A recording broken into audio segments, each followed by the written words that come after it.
All right, a new iPhone is here, which means it's time for that age-old question.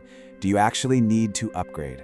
Today, we're going to break it all down, putting the shiny new iPhone 17 right up against the now cheaper iPhone 16 to figure out where you should put your cash.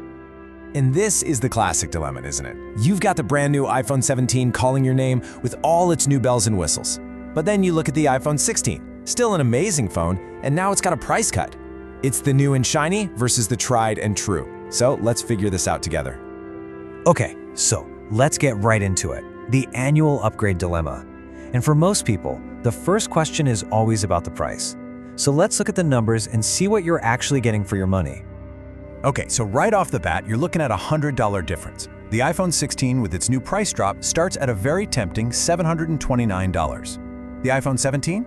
It's starting at $829. But, and this is a big but, the base iPhone 17 gives you 256 gigs of storage. That's double what you get with the base 16. So you're not just paying for a newer phone, you're paying for way more space for all your stuff from day one. Now let's talk about the screen, because this is probably the single biggest upgrade, the thing you're gonna see and feel every single time you pick up your phone. Seriously, this is a huge leap forward for the standard iPhone. Here's the big deal.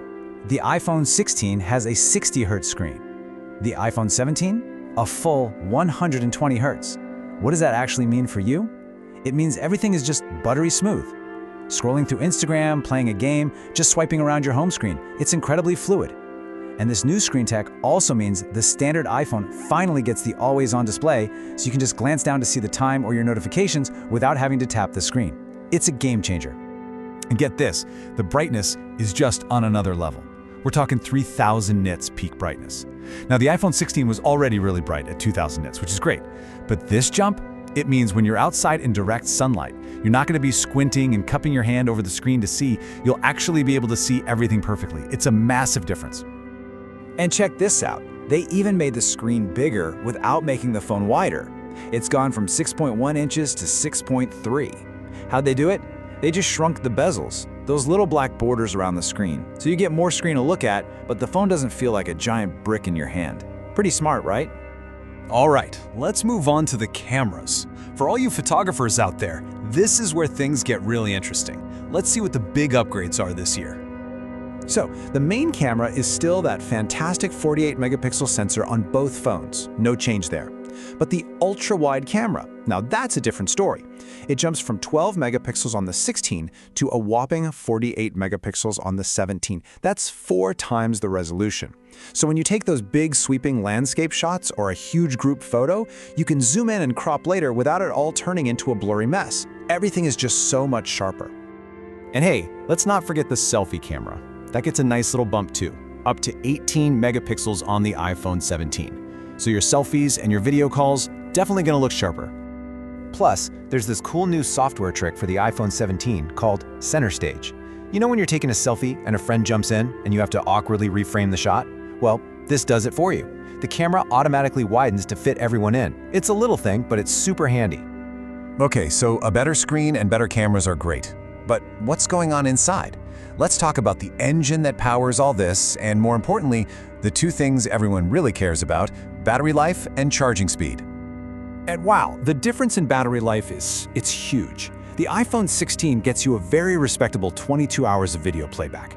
But the iPhone 17, it jumps all the way up to 30 hours.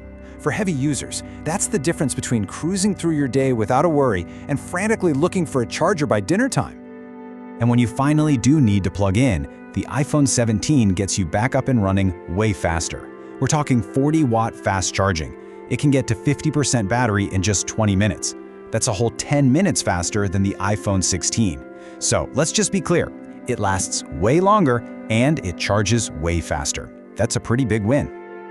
Okay, so we've looked at the screen, the cameras, the battery, the whole shebang. So what's the final verdict? Which one of these is the right phone for you? Let's break it down.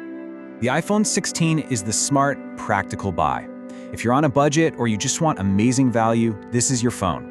It's still incredibly powerful with that 818 chip, the cameras are fantastic, and that $100 plus in savings is real money. It's an absolutely great phone, full stop. But if you're the kind of person who wants the latest and greatest, the iPhone 17 is worth that upgrade. If you can't live without that super smooth 120Hz screen, if you're going to use that massive ultra-wide camera, or if battery life is your absolute top priority, then yeah, the extra money buys you some very real, very noticeable improvements. Plus, with double the storage, it's just more future-proof. Look, at the end of the day, you really can't make a bad choice here. The decision isn't between a good phone and a bad one. It's between getting great value with the 16 or getting the latest and greatest with the 17. It really just comes down to what's most important to you. And that kind of leaves us with a final question to think about, right? In an age where phones are this good across the board, what does a must-have feature really mean to you? Is it that silky smooth screen, the crazy powerful camera, or is it just getting the best possible deal? That's really what it all boils down to.